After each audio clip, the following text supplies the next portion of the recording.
Hello, everybody. Welcome to Irongeek Cast number 180, Grifters Gonna Grift. Currently, we're using StreamYard to test to see if this could be a better platform for us than Jitsi. It definitely allows more features as far as how things look. And I'm going to have to go over someplace else and turn off my mic in a second because I also have it playing in the background. Than Jitsi. Yep, that seems to be working. So far, so good. I'll turn off the... Let me make sure it's still playing right. We got the YouTube stream going already? It looks like it, yes. Nice. Oh, also, I can do some things like... we got the YouTube stream. Oh, I see myself. That's cool. Yeah, I can show all of us at the same time. Or I can somehow or another focus on just one person if I wanted to. Like, wait, that'd be just focus on me. I wonder how I can... All right, I don't know how to choose maybe just one of you guys. I don't hit remove. Solo layout. Oh, yeah, I can choose solo layout. Hey, Frankio! But I'll probably leave it in this like freeway split. Okay. And I will take my camera and do this and get myself all in frame. Groovy. Very nice. How's everybody doing tonight? Doing all right. I went kayaking this past weekend. It was nice. Did 4 miles. First time I've ever gone kayaking.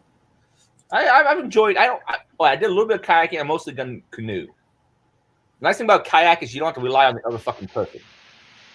Yeah, well, I went in a kayak, two-man kayak to start out with my my buddy Jim, and we started taking on water because I'm a heavy bastard. And I'm like, Jim, this is not working. We're taking on a lot of water. He's like, it's fine. Just keep paddling. And I'm like, dude, no, we got to go back to shore. We're taking on a shit ton of water. He's like, it's fine. It's fine. And next thing you know, we were on the water. And then the Bay Constables came and got us because we were so far out. That was great. Are you? Did you tip the boat at all, or?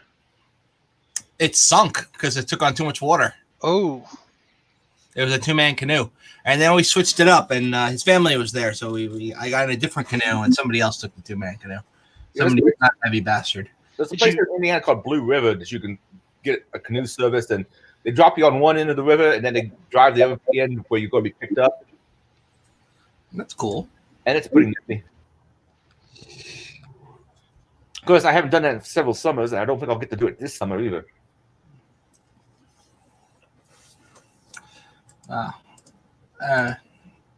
This whole COVID thing making a lot of outdoor activities very difficult to engage in. Kayak, guess you forgot the plug.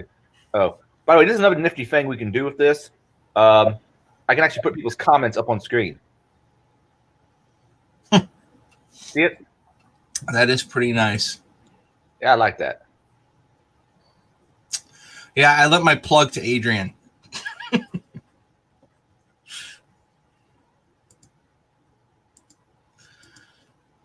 right. So, how's everyone comments? But keep in mind, if you comment something in the chat, if I deem it appropriate, I might very well put something up on the screen. But it ties right into YouTube for that, which is nifty. And this one actually has a Start Streaming Now feature, which they seem to have removed from the YouTube stream console.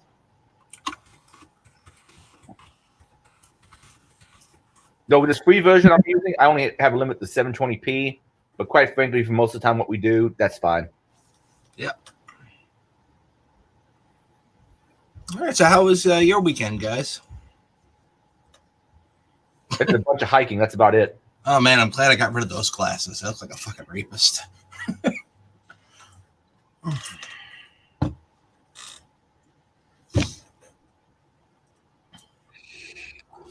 Fun stuff, man. Watching all the Black Hat and the Deaf Hat. That should be a thing. DEF CON talks and some good shit, man. There's a lot of really stupid talks, but there's also a bunch of good ones.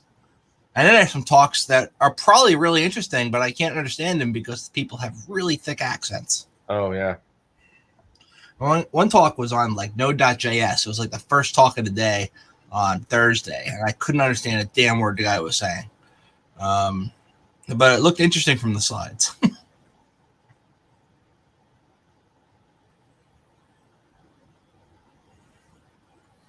Yeah, man, and going to Black Hat as a journalist was pretty fun too, despite not really being a journalist.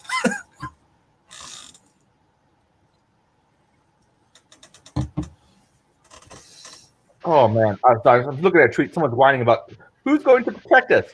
Protect me from what? Someone's whining at you on Twitter. Twitter was a bad idea.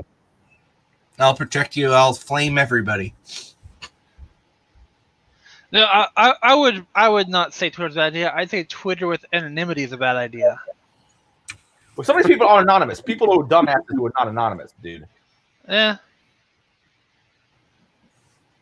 I've had a pretty cool Facebook script that let me pull down all my friends' email addresses and a bunch of their phone numbers, and then it locked me out of my Facebook account. I just thought I was a bot.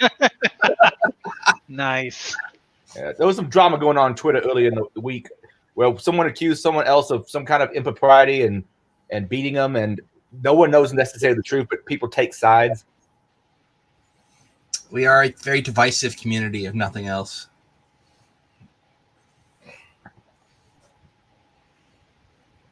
There's always Twitter drama going on. You don't have to look very much. It's right there.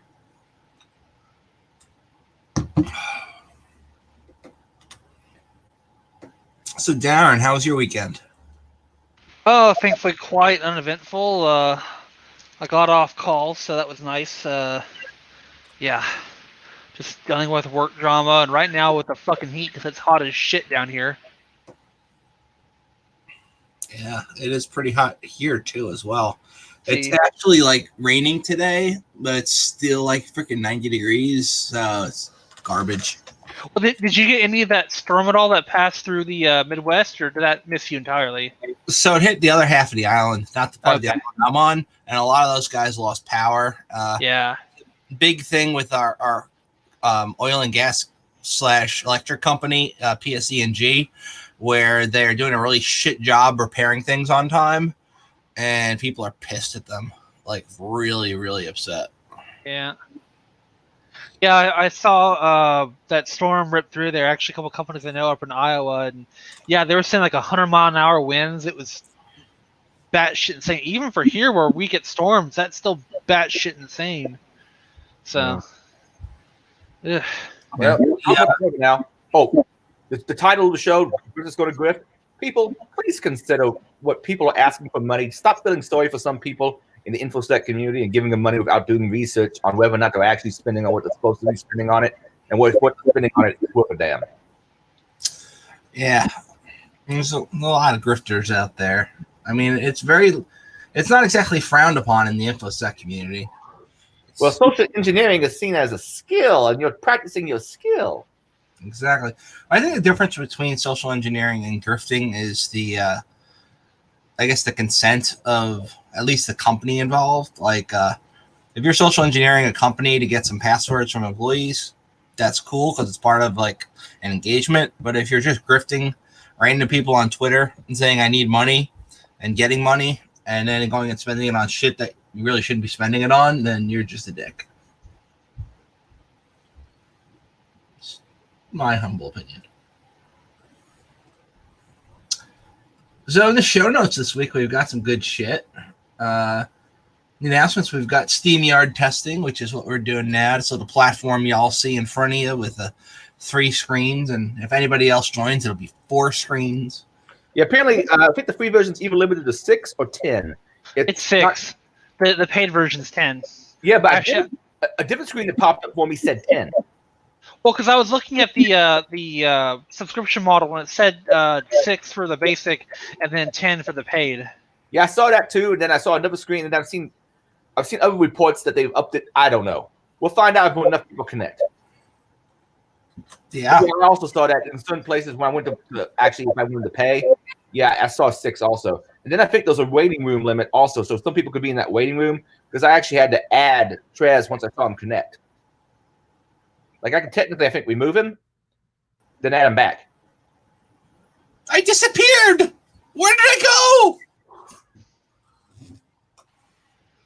go? People are upset with you supporting Firemen. I know. What the fuck's that about? Firemen are awesome. All right. Yeah, shit on cops all you want, but firemen actually do a really good job. It's like, that's stupid. And when the protesters block the police, they sometimes end up blocking the fire engines from getting where they need to go. That's why you put cow pushers on the fire truck. it happened, like a woman and her daughter burnt to death in a building because the protesters wouldn't let the police through, and then the freaking place was on fire. Simple solution is to put cow pushers on the front of all these vehicles. Or just run them over. That way, unfortunately, running them over, you get them underneath the body of the car or the vehicle. No, I guess with a fire truck, that wouldn't be so much of a problem. I'm pretty sure that would just go over most people. Yeah. Get four-wheel drive, definitely. A friend who was a fireman who got killed. He got squashed by the top of on a fire truck between the hose and the truck bay. When he was putting away hoses, the guy decided to pull the truck out. Those things are not fucking around. Definitely run somebody over with that. So the first section in our show notes, we've got ransomware, breaches, and general InfoSec news. This used to be a couple of different sections. I just said, screw it, and combined them all a few casts ago because we pretty much would just go from one to the other and hop around anyway, so it just makes sense to keep them all together. First thing we've got, I think, Adrian, you put this here, massive 20 gig Intel IP breach. That's not one of the ones I put there, but I could do it. I guess look at it. Put it there for us. I did read about this. All right, so let's see. Can I share my screen? Do I want to share my screen? You remember when 20 gigabytes sounded like a lot?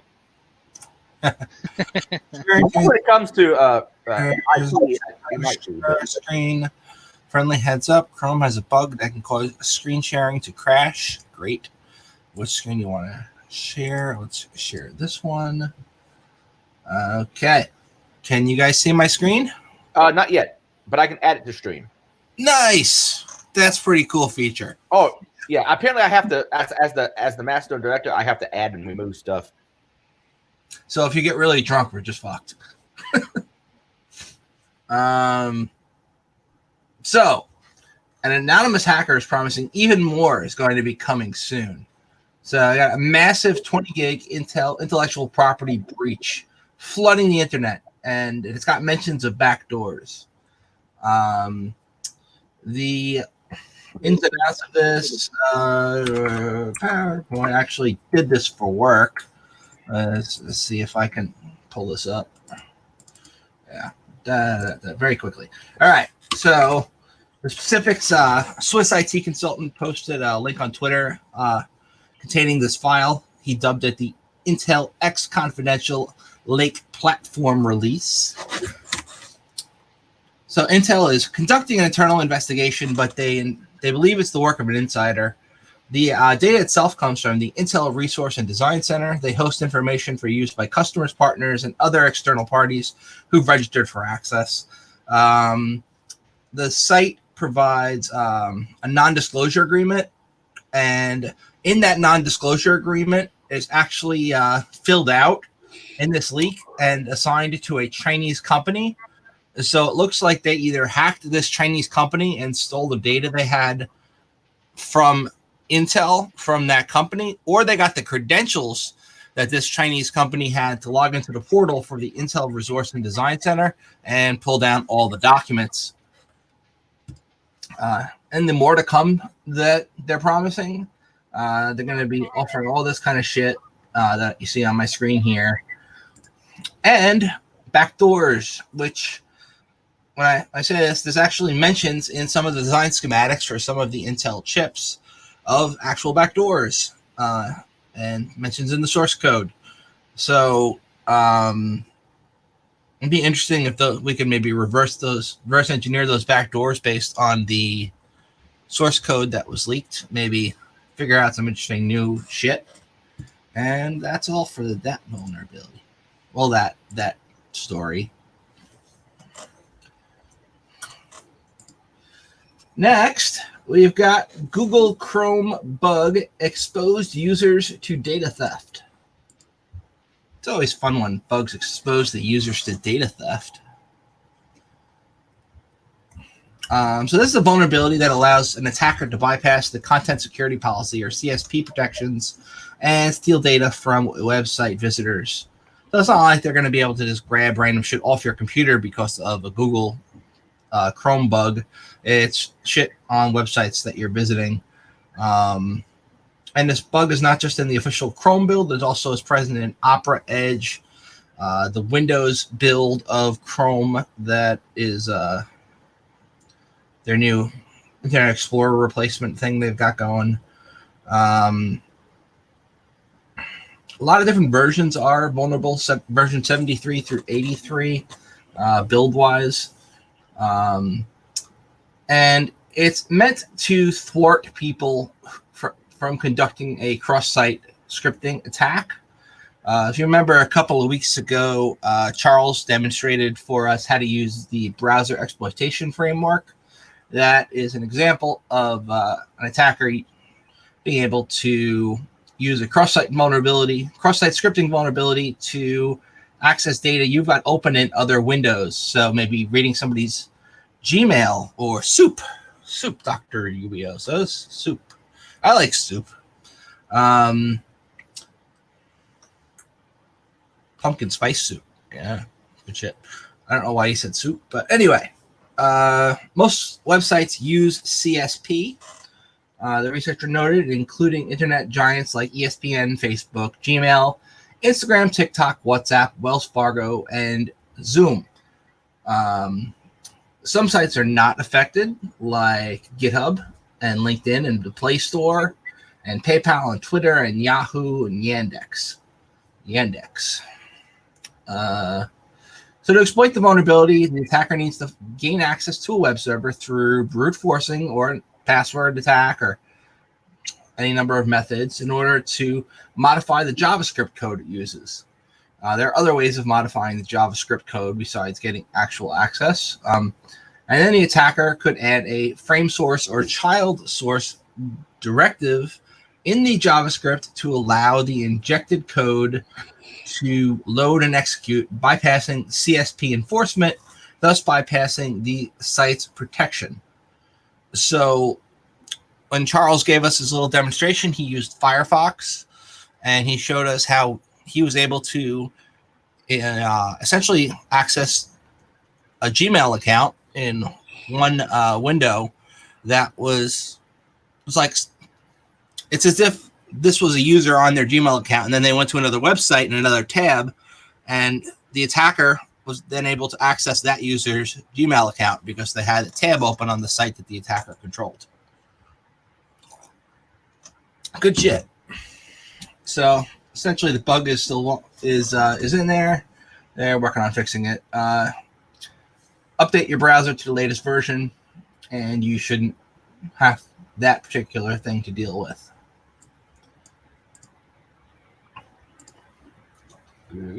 Nice. Next, we've got Dharma.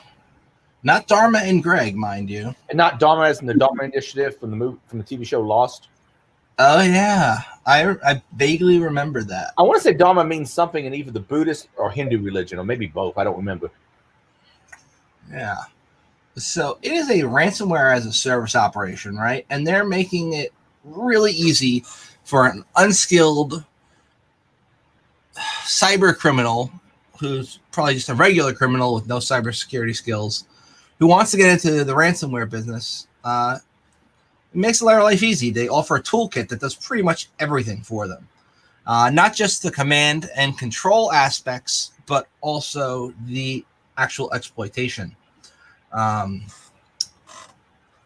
Many of today's enterprise target ransomware groups operate on a private ransomware as a service model, where essentially they sell access to their platform to anybody who's got the money, and those people can then go and make money by infecting clients. And some of them have like a 30% split where they get 30% of everything you make. Other ones you buy access outright and keep everything. There's different models. So one of the oldest ransomware families that's still in operations today is Dharma. They started under the name Crisis, like that really shitty video game that really took way too many system resources back in the day. And then their decryption keys were leaked, and they started up again with, different code somewhat, and came back into business. Lovely. Apparently, Dharma is something in both the Hindu religion and the Buddhist religion. Nice. Apparently, in Hinduism, the eternal and inherent nature of reality, regarded in Hinduism as a cosmic law underlying right behavior and social order, and in Buddhism, the nature of reality regarded as a universal truth taught by the Buddha, the teaching of Buddhism. So I guess it kind of means universal truth, and what it means in kind of both. Cool. Sorry, off topic. I know. No, so this color commentary it's made for script kiddies, and it's for wannabes. It's for people who don't really know what they're doing. It's like somebody who would be completely lost if you put them behind a machine. They've been compromised with Metasploit, and show them an interpreter shell and be like, "Hey, do something." They like, "I don't know what to do." Those kind of people. So it's idiot proof. It's like it's got menus, and it will map a drive in a Windows shared folder for you and give you a whole bunch of tools you can use for exploitation. It's a script. It's just like they broke down all the hard shit that you have to do to hack somebody, and it made it easy to go after some low-hanging fruit and then try and make some money off of them. Which, you know what? I don't know if I can even call these kind of people evil anymore, because they're getting people to actually take security seriously because they keep messing with them and going after all that low-hanging fruit. And if you keep going after that, maybe people actually secure some of it. I don't know. Hey, I'm just talking shit. The next thing we have is Revolt, which was dropped at the cons this past week. It's a 4G attack that allows you to decrypt encrypted phone calls. So you can listen in on other people's conversations if maybe you've got a Blade RF and a little bit of knowledge of how to use one of those SDR programs that are out there. It's called Revolt, and if you see it's really cute, it's VOLTE, voice over LTE, so Revolt, get it? It's like a pun. So more and more of the providers now are forcing their users to use this new technology, which is voice over LTE. So instead of like analog voice call being routed over the network, it is now encrypted, and apparently that encryption is not so strong, and you're able to reverse it using this attack. How it works is so many calls are encrypted using the same encryption key, and you just use that key and decrypt them. It's not very hard at all. And in order to have your own call encrypted, you can call the base station and get the key, and then listen to everybody else on the base station once you encrypt your key. So it's good shit. Yeah. Apparently, Sans fell for a phishing attack. I remember seeing someone post before we make fun of them. Everybody's felt something or gotten stuff hacked before. I don't know if I've fallen for a really good phishing attack where I actually went all the way through it. I've clicked on some mails and got reports like, "Oh, we recognize that you clicked on this mail." Yeah, but I didn't run any of your shit. Yeah, I mean, look, a lot of people fall for fish. If done well, like if spearfish, it's kind of hard to tell it was even a fish. So people do fall for that shit. Yeah, at work we have someone who's really paranoid because when my security team is, occasionally does exercises, and they're like, "Okay, I got this email from someone asking to do something. Is this real?" So we got some people paranoid. Well, it's good. Healthy paranoia, It's not paranoid if people really are out to get you. So if you guys don't know who Sans is, they offer a whole bunch of trainings for people in InfoSec, and it's pretty funny that the trainers got hacked. It's like they're the ones who are telling us not to click on fish, and then they clicked on a fish. So it's kind of funny, you know. I don't know. It's not quite as funny as the EC Council when they got hacked a few years back. Well, look, the EC Council, a lot of people have mixed feelings about them, and I took their training and I got the CEH, and even in the classes, they give you access to a whole bunch of tools. And those tools, they have essentially cracked versions of those tools that they give you for free in the class. And I'm wondering to myself, how are they teaching us using cracked tools? And then it's supposed to be ethical. You know, it's like, it's not the best.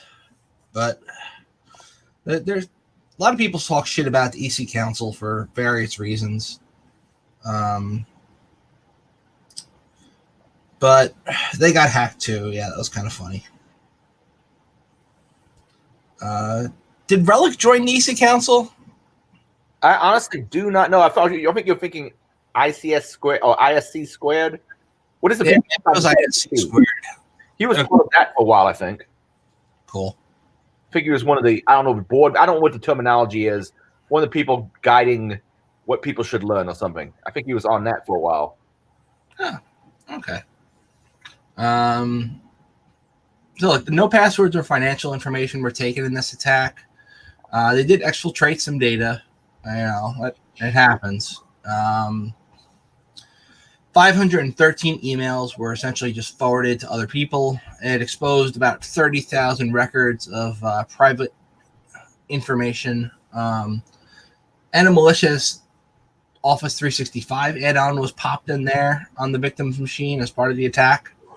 It's always fun when you add things like malicious Outlook add-ons to kind of gain some persistence. Yeah, so they're investigating what happened. They got like a DFIR investigation going on, but so far it doesn't seem that bad. It's embarrassing, though. That's for sure. Certainly embarrassing. Next, who here has heard of Agent Tesla? That malware. It's been around for a while now. Well, it is learning some new tricks. It can now grab passwords from your browser and from your VPN service and your email client. This malware has been around, and you could buy it in some underground forums. And they even had their own website for a while, which was agenttesla.com. That site still exists, just not on the ClearNet. It's on Tor now. And like you can go there and you can buy a copy of the program and futz around with it, but I wouldn't recommend it. It's pretty cheap as far as malware is concerned. You could grab it for like $12 a month, or $25 for 3 months, $35 for 6 months, or you grab the $12 one and you crack it open and you make it so it works forever. It's not that sophisticated in its delivery, but it's been around for a while, and now it's got the ability to steal some login credentials, which, it's also got a keylogger built in, and it can steal your Wi-Fi password and all that stuff. Yay! So think of it as like modern day Sub 7, but now it's a subscription service and you have to pay for continued access, which is kind of a dumb subscription model. But this article is on Medium. Like anybody can go and write an article on Medium. Yeah, I've seen mixed results on it. I've seen people cite things from Medium. I'm like, this isn't that credible, but it depends on who's writing it. Because, if it's someone and you know who the author is, and you've verified that's their account, then it can be good. But I've seen some Indian guy, Viral Patel. I've never heard of him before, but I read through this, and it's a pretty decent article. At least the information is. Oh, anybody's new to the cast, by the way, we should have a link in the description with show notes, and we have all the links to this and casts going back a couple years, I think. So, it's talking about the weak point in your own security model, and that's typically going to be your email account that you use for everything. Now, if a bad guy can get into your email, it's pretty much game over, because even if you've got super secure passwords and everything else, now they have the ability to just reset those passwords. So it's like the weak point, you know? And a lot of people don't even two-factor their email. And they use the same password in multiple places. So somebody tries that password that maybe got leaked on LinkedIn or whatever, and they try it on your email account and it works, and they get in, and now that they've got access to everything of yours. It's a scary thing when you think about it. I mean, think about if they got into your PayPal account and they just, you know, or if they could even get into your bank account and then forward money to themselves. And I mean, they could pass the security checks because they've got your email. So you should probably, if you don't already, two-factor your recover email that you use. Maybe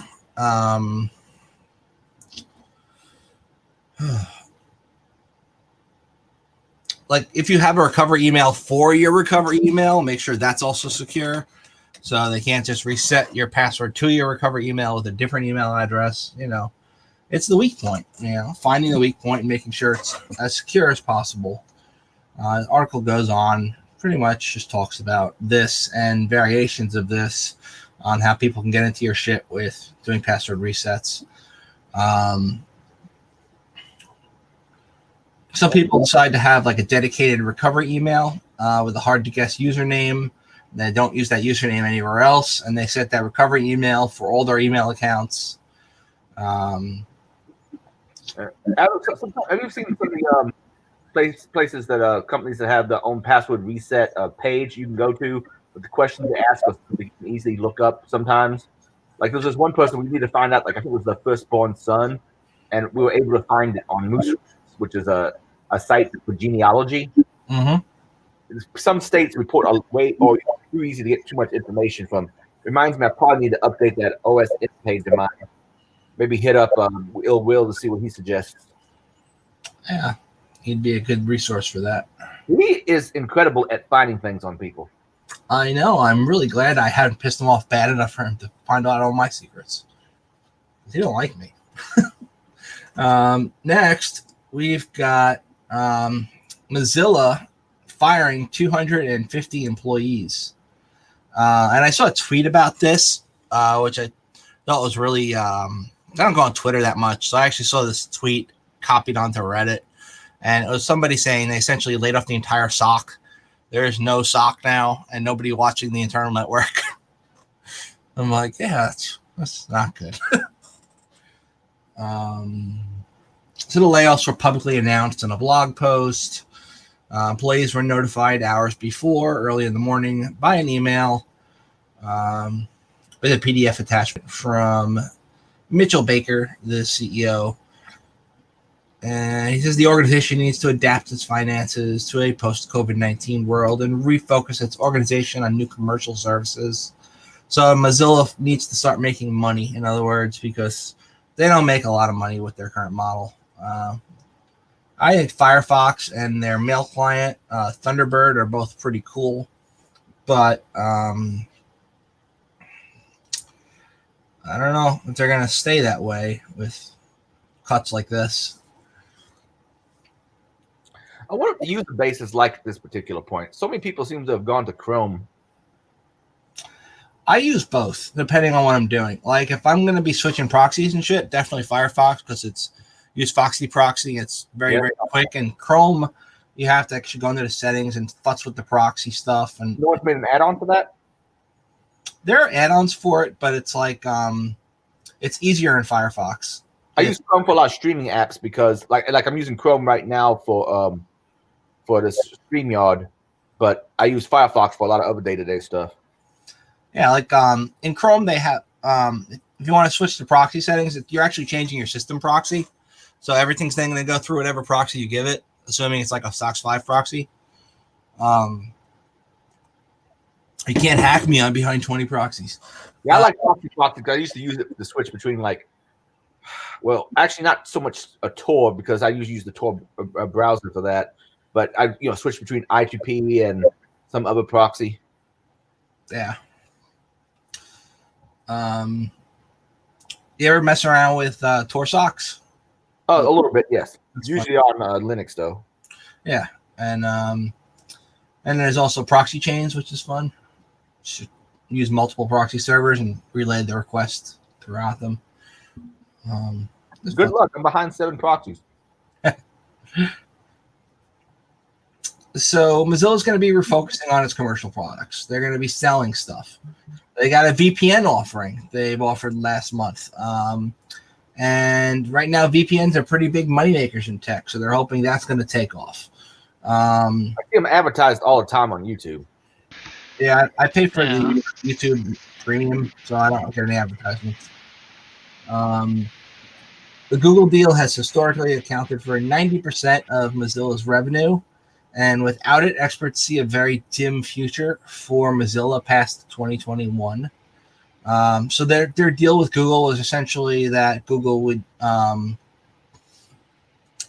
in their browser, their default search engine would be Google, and Google would give them some money for doing that. But they're no longer doing that, I take it. Yeah, they're essentially they want people to use Chrome. So why would they pay for Firefox to have Google as its landing page? You know. Now I'm curious what the browser market share even is at this point. Everybody's using IE6, right? IE6. Sure, tell us your IP, Adrian. We'll find out. We got an IE vulnerability in the show notes. We should go to that one next if we can find it. Yeah. So IE vulnerabilities are fun, right? And people still use IE. God knows why.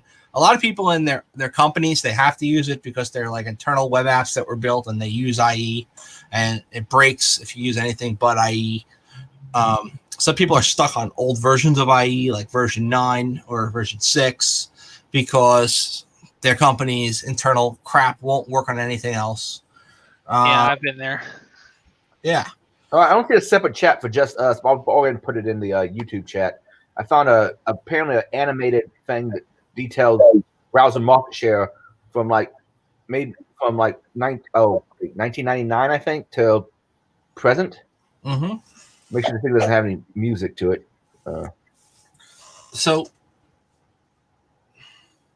Actually, back to 97 at least. That's neat. And it live shows you as the video's playing what the market share changeover. Because apparently in 1999, IE was outpacing Netscape by quite a bit. Yeah. And Netscape was a decent browser back in the day. Yeah, I used it back in the day. Yeah. And just real fast, I was looking at the comments there. Darius asking about PGP certs. A key of 1024 bits, that's still pretty secure, so I wouldn't worry too hard about that. The biggest question is how are they sending it? If it's like, through FTPS or something like that. Yeah, thank you, Adrian. It's something like that, it's fine. If you're using SFTP or SCP, then that's better. I would say that the biggest problem will be the protocol being used to transfer the files. Sorry, that's something I dealt with more in the past. So yeah. So we all love IE exploits because they're fun. There's a couple of them that have essentially been chained together now that will give you remote code execution on a Windows box if you can get them to run some JavaScript on your page. So that could be useful. It's a use after free in the JavaScript engine in Internet Explorer, starting in version 9 and going on through version 11, and the version that's present on a default Windows 10 install that will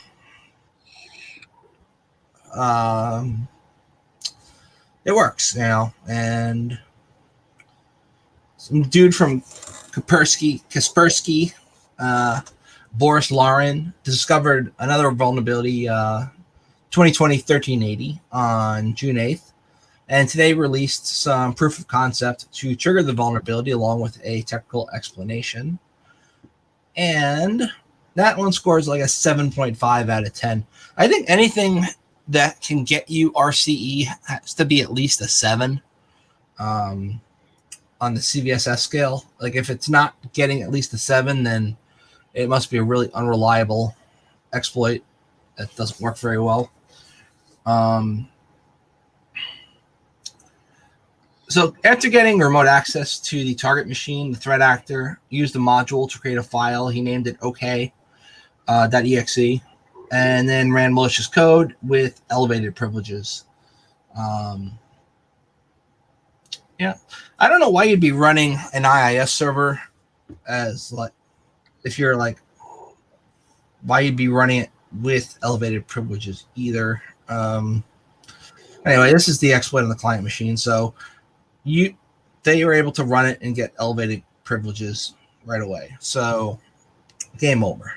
I mean, you get admin, you can get system. So it's a game over. By the way, Q2, it looks like Chrome had like over 70% of the market in 2019. Yeah, it's not surprising. I imagine it's probably even more now. That makes me sad. It's got 70% of the market and it eats 70% of my RAM.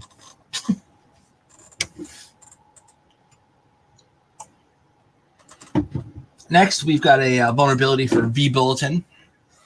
If you're unfamiliar with vBulletin, it is one of the more popular bulletin board systems out there.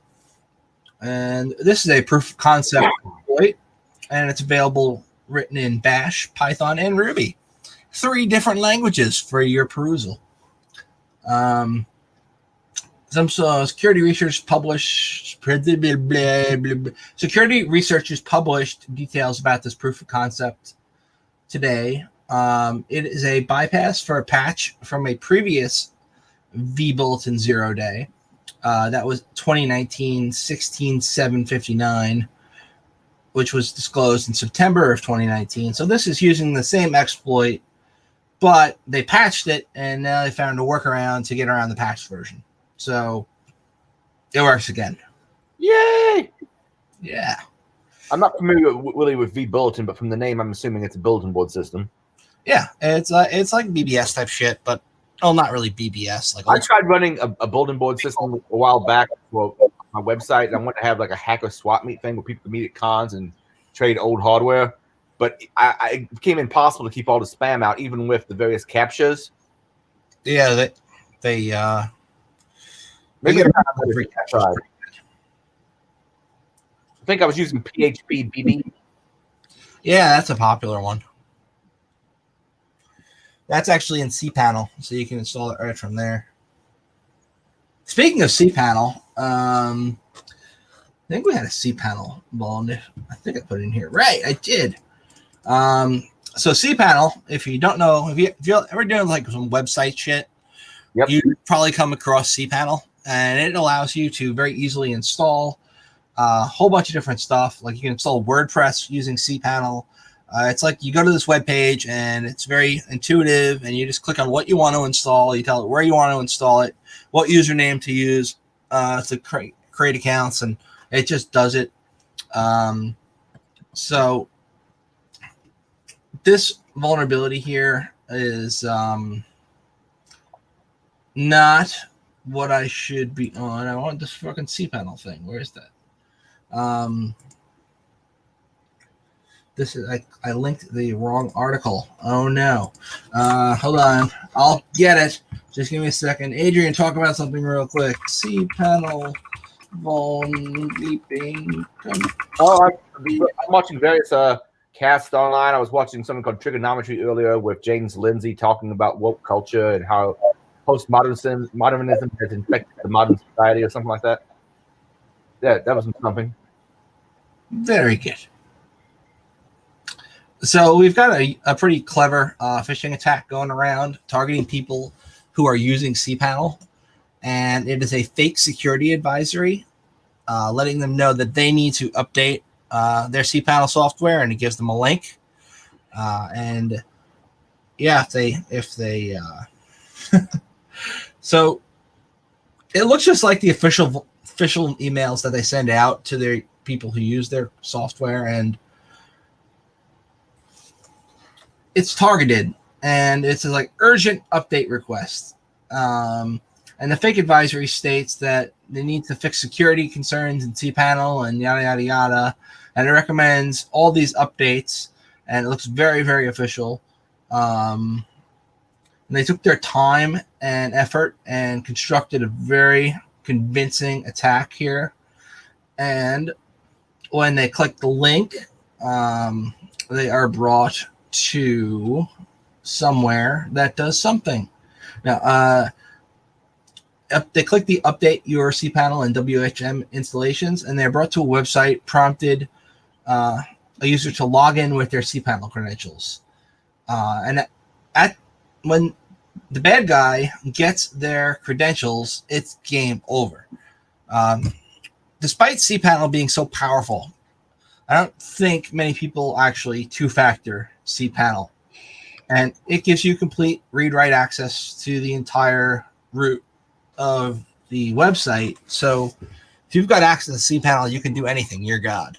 It's like having a system account on the Windows box. A lot of hosted web providers still use the cPanel a lot, correct? Right, and a lot of them also randomly generate the usernames and passwords for their users for cPanel. And sometimes those are not necessarily really as random as you'd think. Like, they're not unique. And there was one hosting provider that was using the same default password for everybody and didn't require them to change it. And one user figured that out when he accidentally went to the cPanel for another user and was able to log in with his credentials. So yeah, there's some security stuff to be done there. Moving forward, I skipped over some stuff. So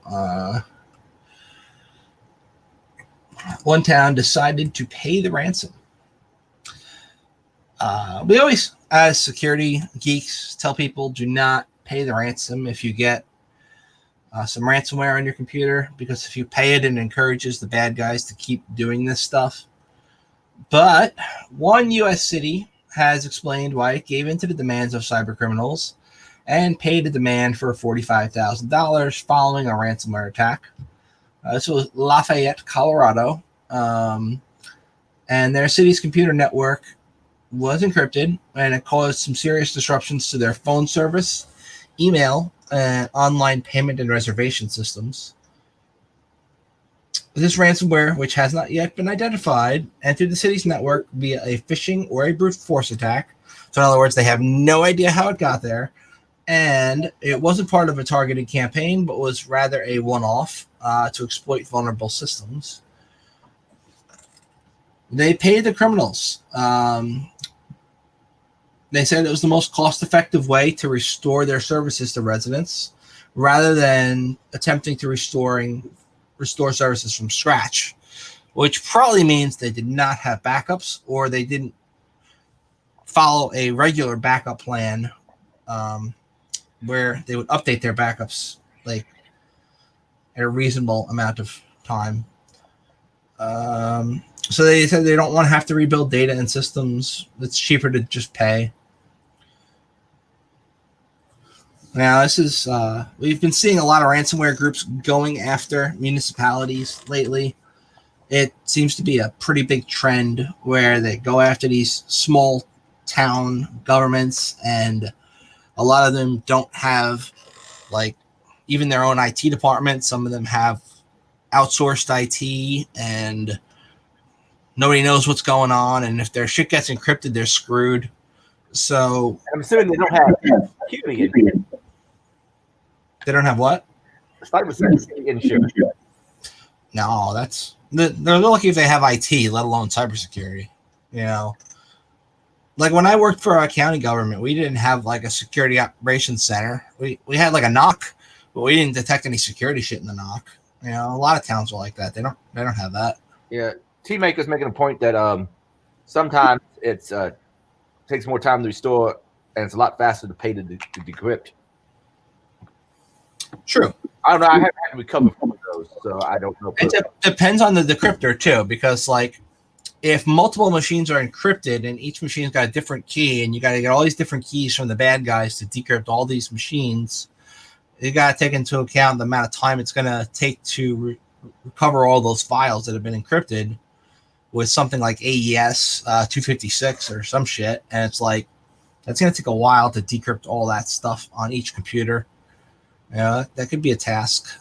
So restoring from a backup might actually be quicker in some cases. So cities are a common victim of ransomware attacks, according to this article, because budget constraints often mean they don't have up-to-date cybersecurity protocols required to keep ransomware and other malware from entering their network. Some authorities warn victims they should never pay the ransom. Don't feel as they have any other choice, though, because like these kind of cities, they need their services up and running as soon as possible in order to meet the needs of their citizens. So this happens. And I'm surprised they're admitting that they paid, because most places do not. I guess they have to be somewhat open and transparent since they're a government, but a lot of places pay and they just don't tell anybody. Or they'll pay like a third party to negotiate with the ransomware people and try and talk them down on their demand. And then they say they just paid for decryption services, and they don't tell the public that they paid off the ransomware. The third party will get them the decryptor and just pass it along, So, Adrian, I bet this one is yours. Other shit. COVID-19 professionals leave the Bay Area. Yep. I found out on Blind. If I remember what Blind was, I got signed up for an account at some point in time. It was allow people to talk shit about their work while being anonymous. I heard some because apparently some of the coworkers were criticizing them. And that's how I found out about it. But apparently a whole lot of people are prepared not to be going back to work anytime soon. And apparently some people are looking to relocate, because if you can work from home, why would you live in the Bay Area? I know it's kind of nice as far as weather, other than raining a lot, understanding. A lot of cloud cover. By the way, this is one of the things that gets me about the Bay Area. In movies, you always see that crystal clear sky, like in the movie The Rock. But understanding it's fairly rarely like that. But the weather is not too bad, so you don't mind stepping in some excrement on the sidewalk. By the way, I'm getting loot back from somebody. It's a me, Mario. But yeah, the article is basically about 15% anticipate never returning to the office. After Twitter's permanent work from home announcement, which I hadn't heard about, 66% of Twitter employees in the Bay Area do not anticipate relocating. But that means, I guess, 33 something does. Wow. I imagine the same thing's going to happen to a lot of big cities. It's very expensive to live in them, and like, if you can just work from home, why not live somewhere where cost of living is less and you get more land for your money? Well, way back, this was about getting close to 10 years ago, I suppose. I asked, all right, am I better off in a job where I can stay where I live right now, it's paid 85, or move to DC area and get paid 115? And actually, it was Jack Daniel who told me this. It's about a wash because it's increasing expenses. And other people, I think, have told me that it would actually be kind of a net loss moving to DC for that amount, especially considering commute and all that other crap. Yeah, and DC is expensive, so you have to live like way out in the middle of fucking nowhere, Virginia or Maryland, to actually have a place to live that was reasonably priced, and then you spend all your damn time commuting. Yeah, my friend lives in DC, and he got a house, and it's in the burbs. But to get to his house, like by the subway, you gotta walk through this fucking hellhole, and like you get yelled at by a bunch of people, and like it's dangerous as fuck. Well, I mean, you just described DC in general, but Yeah.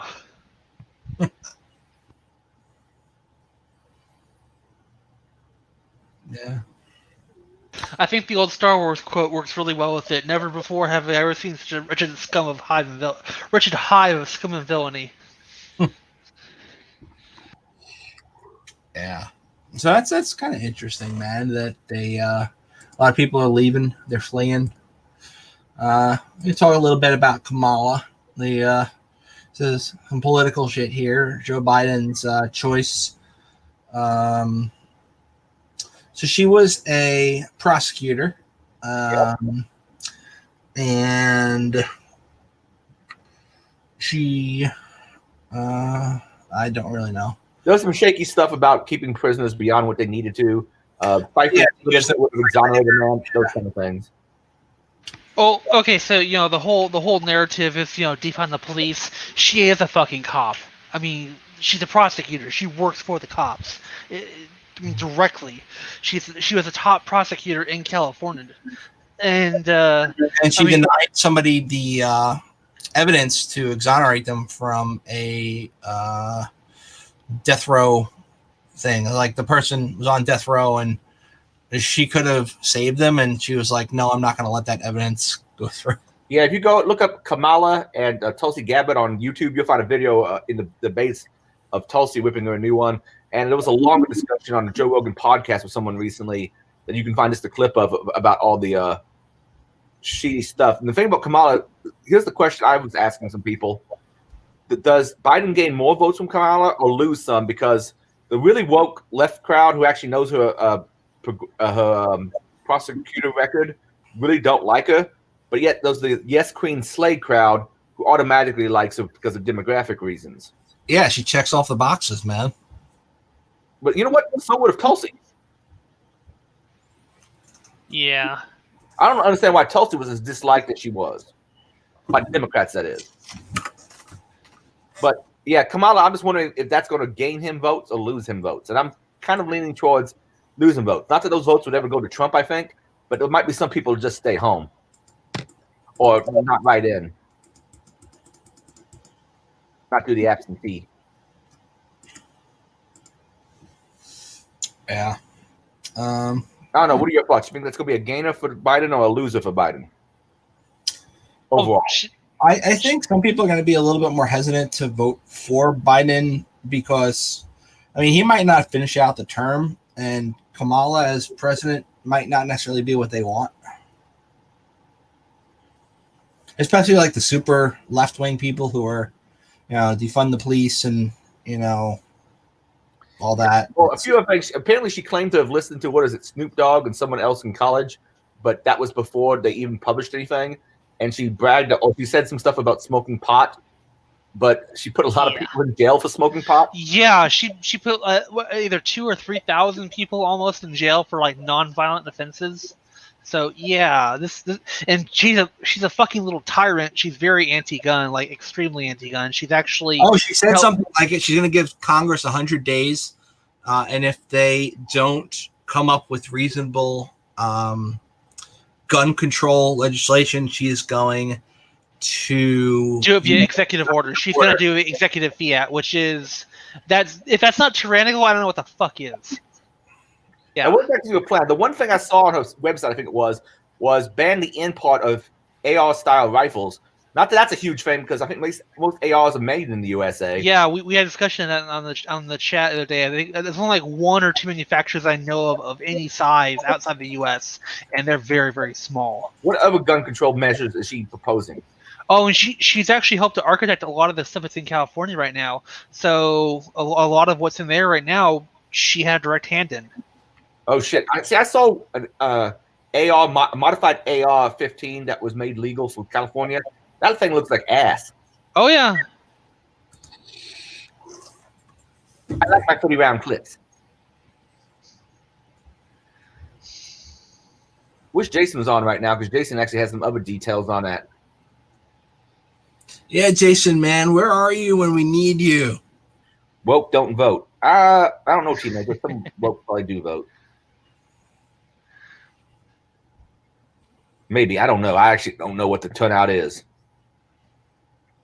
I think the best demographic to have is older women because women show up to the polls more often than men do. And my understanding is older people get on the polls more often than younger people do. So if you aim for that like 60-year-old woman crowd, that's probably your best demographic to get votes. Go after the Karen demographic. Actually, yeah, kind of. Though you can't usually younger than that. They're more like in the So now I think about that, they're probably pretty. They're probably voters who would show up also. So yeah, the Karen demographic probably is a good call. If you're just looking to get a demographic that gets more votes. Just tell them you will let them see the manager. Hello, I'd like to elect the manager. All right, what's the next thing? Unless y'all have something more to say about the VP pick. First mover, how a DeFi trader made an 89% profit in minutes slinging stable coins. Sorry. Mino can't speak tonight. You know thing. Share the screen. My screen? No, my screen. I tried to share it. Oh, I see. Okay. So this is pretty interesting. This is from CoinDesk, and they're like a Bitcoin and not just Bitcoin, but like cryptocurrency website that talks about cryptocurrency shit. And this article is about how this dude was able to make an 89% profit in minutes slinging stable coins. Now, cryptocurrency traders are apparently devising strategies to profit by slinging stable coins in these fast-growing but often janky and thinly traded markets. In one August 10th transaction on the Ethereum blockchain, a trader appeared to have used a series of transactions in Tether and USDC, that's US dollar coin, on the decentralized cryptocurrency exchanges Uniswap, Curve, and DYDX, to net a tidy $40,000 profit off an initial $45,000 investment. That works out to an 89% gain in what is likely a matter of minutes. The whole transaction can be seen on the website Etherscan, used to access data recorded on the Ethereum blockchain. Here's what it looks like. And it goes, and I can't understand any of this shit, but this is what it is if anybody wants to look at it. And it goes through a breakdown here. And it says what happened was the trader started with roughly $45,000 in US dollar coin tokens and borrowed another $405,000 on DYDX for a total of $450,000 in US dollar coin. Exploiting temporary differences between the stablecoin's face value of $1 and quoted prices, the trader was able to use Uniswap to exchange the $450,000 of US dollar coins for $492,000 of USDT. He then swapped $492,000 of USDT for $492,000 of US dollar coin on Curve. The trader then paid off the loan from DYDX and had $87,000 remaining. The transactions cost about $2,000 in fees, and he netted a $40,000 profit on a $45,000 initial capital investment. That's pretty cool. I don't understand any of this shit. Like, I'm stupid when it comes to this stuff. But the fact that he was able to pull that off is freaking awesome. That's genius level shit right there. Yeah. That's cool. I mean, what if the price went down after he traded, though? He could have lost that much. Yeah, he could have lost a lot. He leveraged 10 times what he borrowed, what he had. So if he lost it, how would he pay it back? That would have sucked. There was a thing a while ago. This kid was doing some trading, and he opened up his wallet in the middle of he opened up his statement in the morning, and it showed that he was like negative 400 grand because of the way that the trades weren't settled yet, and the dude offed himself. And like, this guy took just as much of a risk here, but it just paid off for him. But I mean, he essentially, at one point, from what I'm understanding here, borrowed 10 times as much as he had. So he turned 440,000 to 400,000. So I guess 10. Yeah, 10 times as much money. So yeah, it's a lot of money to lose if you screw it up. Anyway, still cool. And with that, we've run through the show notes. But much. No need to fear. We've got other shit to talk about before Adrian cuts you off. Yeah, well, what else do you want to talk about? You always answer some quick. Do we have questions? Are there questions? Does Teammaker say? Teammaker says, I interviewed with a company that paid out. It was cheaper to pay out due to the fact that the IT department was only 4 people and they had several sites across the region. They wanted someone with security expertise. They offered $43K a year. I laughed and walked away. I do not blame you. $43K a year for a security job is not enough. That's not much, no. Money, money, money.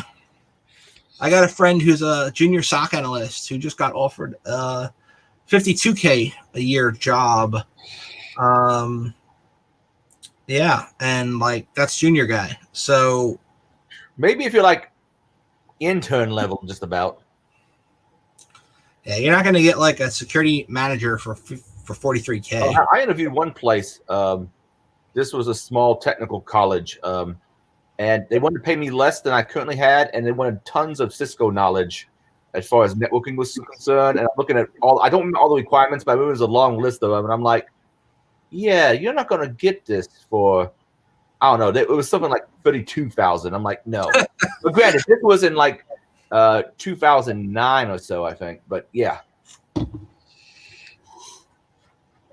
Yeah, it's really funny when you're looking for a job in IT because there are some companies that have outrageous demands. They want you to have 10 years in a product that came out last year. They want you to have certifications that cost thousands of dollars to get for a job that pays $30K. They're nuts. They don't understand even what they're asking for. And I think a lot of it has to do with HR departments not understanding the job requirements, just putting shit together without first running the job description through the actual IT department.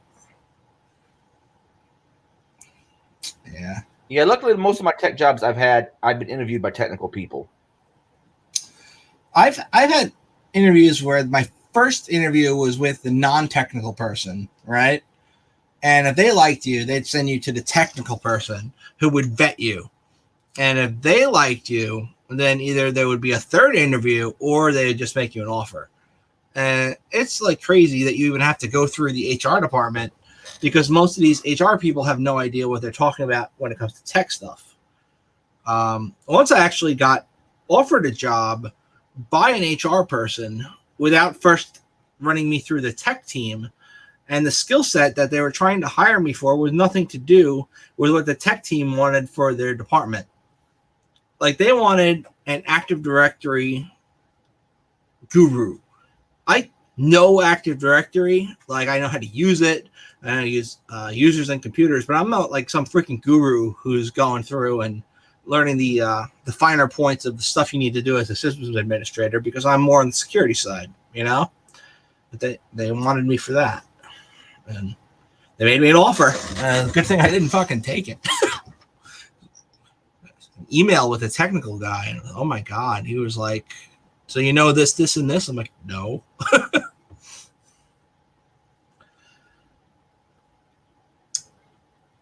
Fun times at Ridgemont High.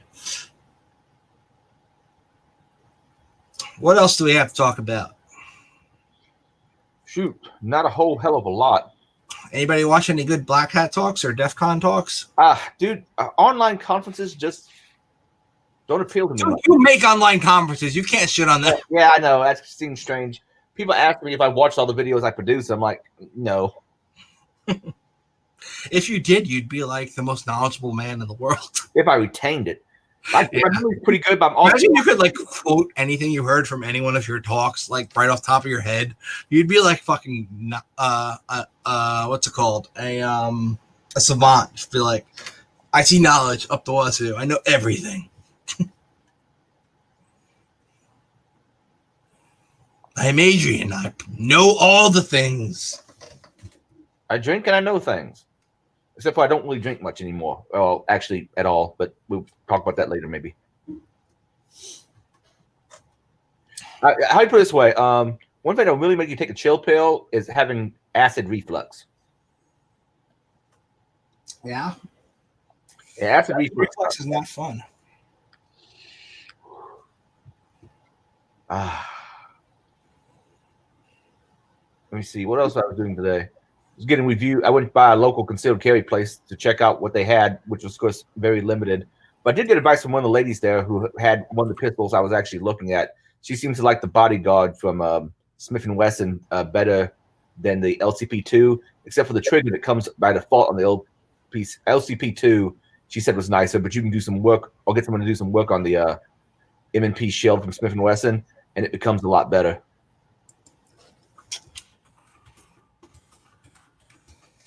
Yeah. Sure, man. I understand guns. Guns are cool. This is the Firearm Cast.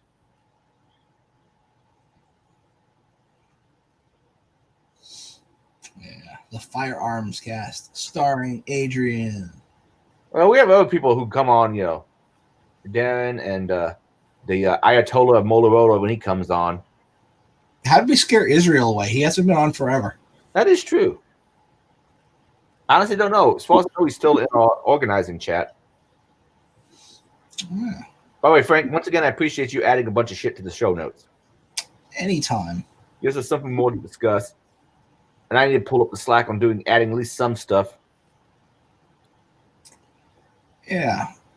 So I've been playing Red Dead Redemption 2. And it's a great game, but it is freaking buggy as hell on PC, where you'll be playing and then it minimizes for no reason, and you go back to it and it won't work. Oh, Barry's saying the trigger pull is too heavy on the Bodyguard. That's probably what they're complaining about. Yeah, all I've been doing is there's one game I'd like to play, but I'm wanting to update my main PC because my main PC has an outdated video card, and also it was made in 2011 because it's been enough for me. And I usually use my laptop for everything. But I'd like to play some Friday the 13th video game because I've been watching people's. I don't normally like watching other people play video games on YouTube and shit. I don't understand people who watch that on Twitch and such. It's a little brother thing. Like if you were the little brother and your older brother was always playing video games, you like grew up watching people play video games, and now it's like those people are into it. They're like, when Tech TV became just for little brothers. Yeah, when Tech TV became G3 and it was mostly all video game videos, just people playing video games, I lost interest. But the Friday the 13th game has been looking awfully interesting and a lot of fun, and people have been doing comical shit with it. I was watching a video on YouTube by this guy, King of the Simps, and he apparently there are girls you can pay money to, and they will play video games with you and your friends in online games. And they already own the video games, and they have them, and they'll join your game and shit. And weird. I don't know why. A bunch of thoughts. What? Sounds like a bunch of thoughts. Exactly. And people pay, and they play video games with them. And so these guys organized like a tournament where whenever one of them would die, they'd replace that person with one of these girls. Until there was just one of them left. Yeah, it was pretty funny, actually.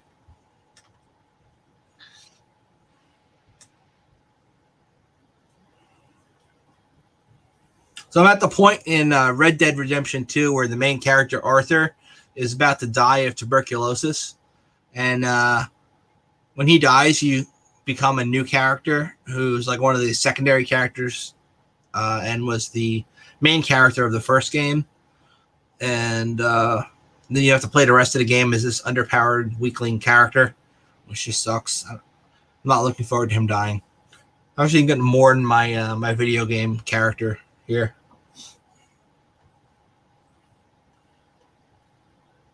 It will be sad.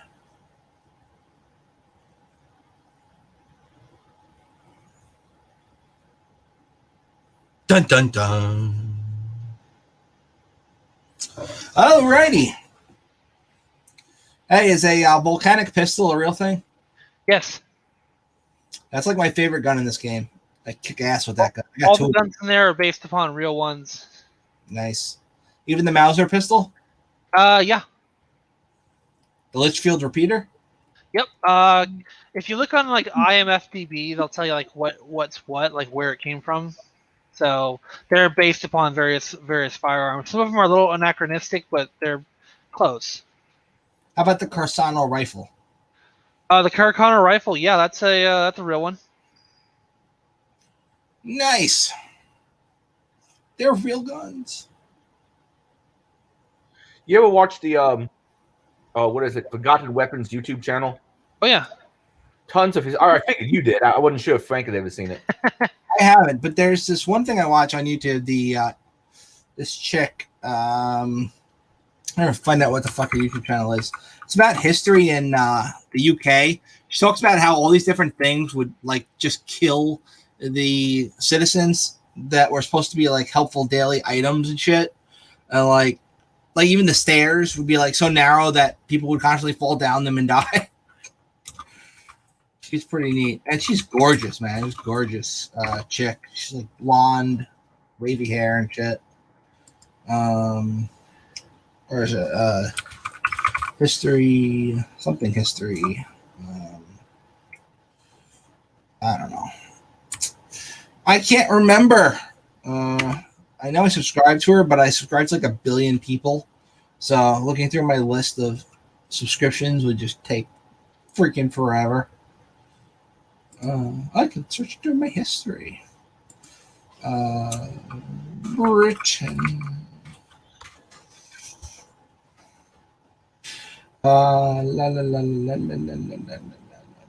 Man, I watch a lot of weird videos. I don't know. She's cool.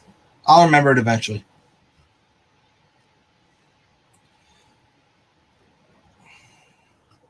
I'm reading some of my brother's posts on Facebook. He comments that there's a bunch of movies that people his age he should have damn well seen, but he hasn't. Like he hasn't seen the Aliens and Terminator films.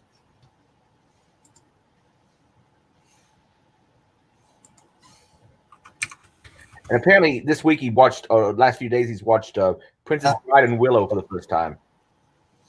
I found it. It's Absolute History. That's the name of the channel. Yeah, this chick is pretty neat. It's amazing how many things killed people in like Victorian England.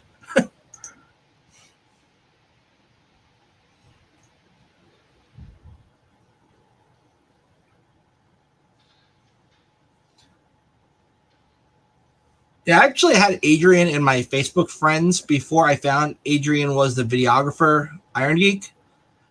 So I didn't know like you were an Irongeek dude, and you were my Facebook friend, and I was watching your videos on YouTube.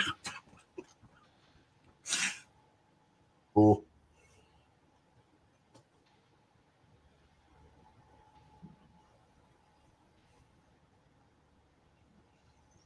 Yeah, got some. I got so many talks to watch. It's like a fucking chore at this point. I got playlists of stuff I have to watch from this year's DEF CON. And like I enjoy watching these videos, but there's so many of them, it's overwhelming at this point. I don't know what to watch first. I say screw it, I'm gonna do something else. And put it on in the background. Oh yeah, Corn has a good point. He's surprised how many people haven't watched Demolition Man. I just sent my 5 to Bedford, and I think mine was something like the only joke was I said Fight Club, Army of Darkness, Matrix, Debbie Does Dallas, and John Wick. But yeah, Demolition Man is really freaking good. Barry says to upgrade his PC would cost him $1,800. I built my PC for less than $1,800, and I have an i9 processor in here, 64 gigs of RAM, GeForce fucking 2080 Ti. You know, I think you could do it for less. I'm trying to remember the con in Houston I would have seen Barry at. I remember being at Houston Con, but that's the only conference I can think of I've gone to at Houston. Yeah, Houston. Like I can speak. Then this is why I'm not running for president. Not to mention people will be pulling up every old tweet I ever made that they found offensive. Dude, they could make a fucking novel out of your shit. Well, I mean, I asked a question of I'm trying to think of the gentleman's name. He's one of the people who was he's a cryptographer. Crap. Bruce Schneier. I asked him once at a conference. It was like an academic conference with all these people posting on 4chan and so forth. What do you think people's future political things are going to be because they can pull out all this old shit? And at the time, he said something about we've gone from I didn't inhale. Well, wait, from I didn't smoke pot to I didn't inhale to yes, I inhaled. In presidential candidates. So he thought that people's past on the internet would just be forgotten, but I think he was wrong. Seeing as people pulled out 10-year-old tweets to fuck with people. There are services that actually archive your tweets. So if you go and delete your shit, it's too bad. They can still look it up. And I gave a talk at the conference Barry saw me at on the dark web. Yeah, I performed one if it's like dropping docs on darknets. I did that one a few times, and I've done a few other talks related to like Tor and IGP. I need to get back into the talking circuit, though I haven't done that in a while, because the last few cons has just been videography. Yeah, I remember during Black Hat this year, they were doing a talk about a new Tor-like network where they would monetize the people who ran the exit nodes. But I can't remember what it was called for the life of me. No, that reminds me. There was something in the show notes about people using SSL strip on Tor exit nodes. Oh yeah, I forgot to read that one. Now I understand people can do that and so forth. That was kind of why certificate pinning's out there. Yeah. This is the website one without going through that place that would strip you. If you go to that site again and you don't use SSL or proper SSL, it goes whoa, something to fuck us up. Yeah, I know. I thought I put something like that in the show notes, but I didn't see it. Yeah, you did. Oh, I go back up. How did I get all the way down here in the show notes? What the fuck? Why am I on this page? It's listed as 2 Roman numerals in section 2. Okay, give me 1 second. I'll find it because I gotta How to go from lettering to Roman numerals in the freaking show notes? Because Google Documents is a piece of shit. Apparently so. I was trying to add another one after I, and then it went I. It's like, no, I. No! All right, I'm going to straighten that up. I got that fixed. All right. Okay, so this article here, what do you say it was? Roman numeral 2? Or? Well, it's not anymore because I just fixed it. Now you fixed it, and K. What is it? K. A? K. All right.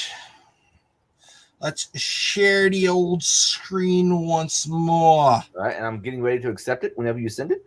Yeah, I just got to find where the fudge the button is because I'm That's an extra step for me, but you know what? That's kind of a nice feature of the StreamYard. Who knows? I may actually pay for the commercial version, but I'm awfully cheap. A mysterious group has hijacked Tor exit nodes to perform SSL stripping attacks. At one point, of G-string. Yeah. At one point, the group ran almost a quarter of all Tor exit nodes. The group still controls 10% of all Tor exit nodes today. Nice to know they're running SSL strip on your shit. Since January of 2020, a mysterious threat actor has been adding servers to the Tor network in order to perform SSL stripping attacks on users accessing cryptocurrency sites through the Tor browser. This group has been so prodigious and persistent in their attacks that by May of 2020, they ran a quarter of all Tor exit nodes.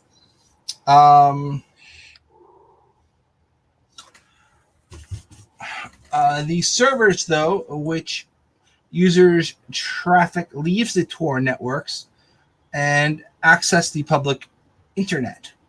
According to a report published on Sunday by an independent security researcher and Tor server operator known as Nusenu, The group managed 380 malicious Tor exit nodes at its peak before the Tor team made the first of 3 interventions to cull this network. SSL stripping attacks on... How are they stripping SSL, by the way? Because you need to have a cert on the person's system. Otherwise, they're going to get an error message when they go to a website. Anyway, the full extent of their operations is unknown, but the motivation appears simple: profit. The researcher says the group performing these man-in-the-middle attacks on Tor users by manipulating traffic as it throws through their exit nodes, and that they are specifically targeting users accessing cryptocurrency-related websites using the Tor software or Tor browser. The goal of the person-in-the-middle attacks is to execute SSL stripping attacks by downgrading the user's web traffic from HTTPS URLs to less secure HTTP alternatives. Now, just taking a quick side note from this article, if you've ever tried to perform this kind of attack using something like SSL strip or MITM proxy, you know that when the user goes to that HTTPS website, they're going to be hit with a certificate error. That certificate error warns them not to do anything on this site that could be like a financial transaction or any shit like that, because this is not an encrypted or secure connection. So I'm kind of confused how, even if they are able to perpetuate this on 10% of the Tor exit nodes, where they strip the HTTPS and replace it with HTTP, that these people are not seeing these certificate warning errors. Because the only way you can get around that is if you install an actual certificate on the user's system. So I'm confused how it works, but maybe they'll talk about it later in the article. Based on the investigation, Nusenu said the primary goal was to allow the group to replace Bitcoin addresses inside HTTP traffic going to Bitcoin mixing services. Mixers are sites that allow users to send Bitcoin from one address to another by breaking the funds in smaller sums and transferring them through thousands of intermediary addresses before rejoining the funds at the destination address. By replacing the destination address at the HTTP traffic level, the attackers effectively hijack the user's funds without the users of the Bitcoin mixer's knowledge. Clever. A difficult attack to pull off, because Bitcoin address rewriting attacks are not new, but the scale of their operation is. Based on the contact email address used for the malicious servers, they tracked at least 9 different malicious Tor exit relay clusters added across the past 7 months. The researchers said the malicious network peaked at 380 servers on May 22nd, when 23.95% of all Tor exit relays were controlled by the group, giving Tor users a 1 in 4 chance of landing a malicious exit relay. Nusenu said he had been reporting the malicious exit relays to Tor admins since May, and after the latest takedown on June 21st, the threat actor's capabilities have been severely reduced. Nonetheless, Nusenu also added that there is at least that since the last takedown, there are multiple indicators that suggest the attack still runs less than 10% of Tor exit network capacity. They suggested the threat actor is likely to continue their attack, as the Tor project does not have a thorough vetting process in place for entities who can join its network. While anonymity is a core feature of the Tor network, the researchers argue that better vetting can be put in place to at least exit relay operators. A similar attack took place in 2018. However, it did not target Tor exit relays, but Tor2Web proxies, web portals on the public internet that allow users to access .onion addresses, usually accessible only through the Tor browser. At the time, Proofpoint reported that at least one Tor to proxy operator was silently replacing Bitcoin addresses for users accessing ransomware payment portals intended to pay ransomware demands, effectively hijacking the payment and leaving the victims without a decryption key, even if they paid the ransom. That's evil. That's evil on multiple levels. Ooh, I don't like that. All right, so that's that article. You guys still awake out there in TV land? I'm still awake.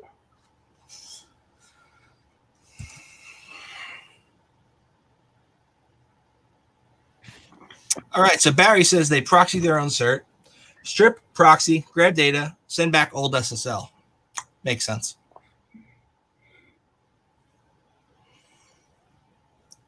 All right. I don't think we have much else to say for tonight. So we're going to test out how the ending of the stream works and make sure it actually ends on YouTube, but see if the chat still continues. Folks, we had a lovely time. Let us know what you think of StreamYard versus our previous use of Jitsi. And we'll catch you next Wednesday. Later. Later, alligator.